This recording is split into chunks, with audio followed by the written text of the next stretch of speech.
Hello दोस्तों, मैं BP sir हमारे new Indian coaching centre YouTube channel में आपका स्वागत है। इस चैनल पर GK GS, reasoning, math, current affair आदि वीडियो प्रतिदिन अपलोड की जाती हैं। जैसा कि आज का टॉपिक होगा हमारा भारत का प्राचीन इतिहास से संबंधित टॉप 50 वन लाइनर पीवाईक्यू, जो किसी भी एग्जाम के लिए वेरी वेरी इंपॉर्टेंट होंगे।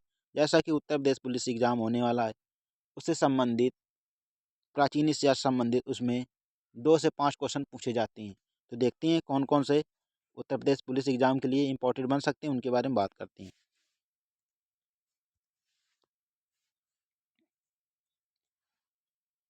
हड़प्पा की खोज 1921 में दयाराम साहनी ने की थी। तो हड़प्पा खोज किसने की थी? 1921 में दयाराम साहनी ने।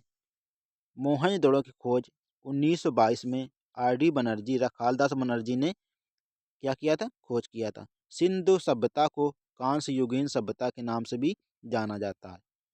सिंधु सभ्यता का सबसे बड़ा नगर मोहनजोदड़ो था। मोहनजोदड़ो क्या कहते हैं? तो मृतकों के टीला के नाम से भी जाना जाता है। धौलावीरा जो कि गुजरात में स्थित एक हड़प्पा स्थल है। वेरी वेरी इंपॉर्टेंट है ये सभी पॉइंट।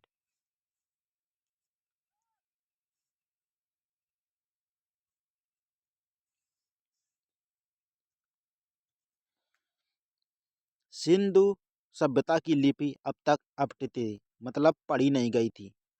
हड़प्पा सभ्यता की अर्थव्यवस्था का आधार क्या था? कृषि और व्यापार। हड़प्पा नगरों में ग्रिड प्रणाली नगर नियोजन था। सिंधु सभ्यता में लोहे का प्रयोग नहीं होता था।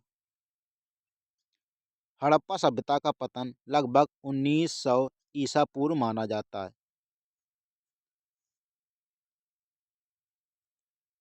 ऋग्वेद सबसे प्राचीन वेद है। कितने वेद होते हैं? 4। कौन कौन से? ऋग्वेद, यजुर्वेद, सामवेद और अथर्ववेद। वेद त्रयी किन्हें कहा जाता है? तो 3 वेदों को वेद त्रयी कहते हैं। कौन कौन से? ऋग्वेद, यजुर्वेद और सामवेद को। सामवेद को संगीत, भारतीय संगीत का जनक भी माना जाता है। देखते हैं वेदों की भाषा कौन सी थी? तो संस्कृत थी। ऋग्वैदिक काल में प्रमुख देवता कौन था? इंद्र था। वैदिक काल में सभा और समिति लोकतांत्रिक संस्थाएं थी। उत्तर वैदिक काल में वर्ण व्यवस्था कैसी थी? कठोर हो गई थी। कुरु उत्तर वैदिक काल का प्रमुख राज्य था।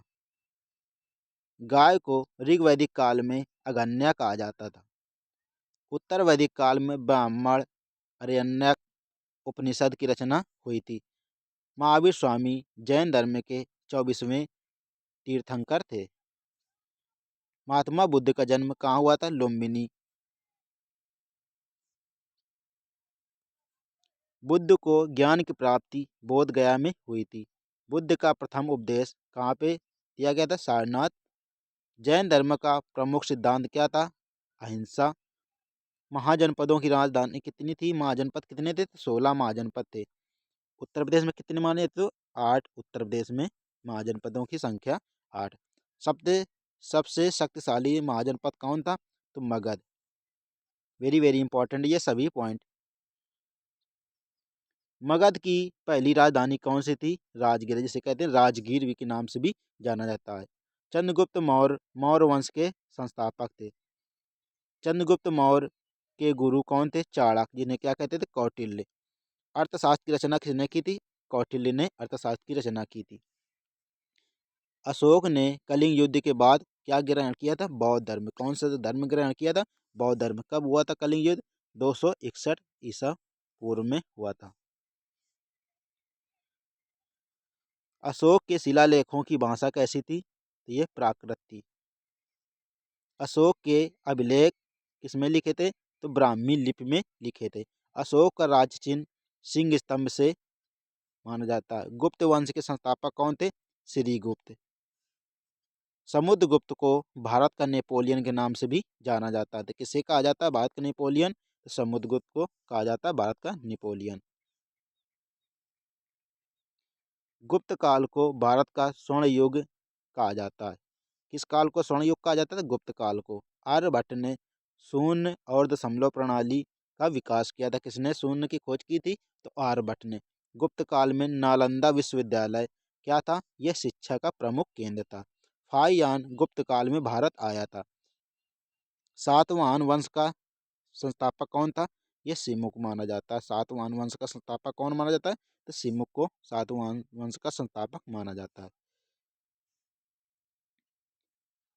कनिष्क कुषाण वंश का प्रसिद्ध शासक था। कनिष्क कौन था? तो ये कुषाण वंश का प्रसिद्ध शासक था। हर्षवर्धन की राजधानी कौन सी थी? कन्नौज। कन्नौज को किसके नाम से जाना जाता है? तो इत्र की नगरी या सेंट की नगरी के नाम से भी कन्नौज को जाना जाता है। वेहनसांग हर्षवर्धन के समय भारत आया था। तो वेहनसांग पूछा जाता किसके समय आया था? तो हर्षवर्धन के समय आया था भारत में। संगम साहित्य तमिल भाषा में लिखा है। संगम काल का प्रमुख राज्य क्या था? तो चोल राज्य था। प्रमुख था क्या? चोल राज्य। देखते हैं मेगास्थनीज की कौन सी पुस्तक थी? तो इंडिका। इंडिका पुस्तक की रचना किसने की थी? मेगास्थनीज। प्राचीन भारत में भूमि कर को भाग कहा जाता था। क्या कहा जाता था प्राचीन भारत में? भूमि कर को भाग। गुप्त काल में मूर्ति कला का विकास हुआ था। प्राचीन भारत में शिक्षा का माध्यम क्या माना जाता था? गुरुकुल माना जाता था। प्राचीन भारत में शिक्षा का माध्यम, शिक्षा कहाँ पे होती थी? तो गुरुकुल में होती थी। प्राचीन भारत में नगरों का विकास मुख्यतः नदी घाटियों में हुआ था। तो ऐसी अथॉन्टिक ये थे टॉप 50 वन लाइनर PYQ जो किसी भी एग्जाम के लिए वेरी वेरी मोस्ट इंपॉर्टेंट रहेंगे। ऐसी अथॉन्टिक वीडियो देखने के लिए new Indian coaching centre YouTube channel को सब्सक्राइब एंड लाइक करें। मिलते हैं नेक्स्ट वीडियो पे, तब तक के लिए जय हिंद, जय भारत।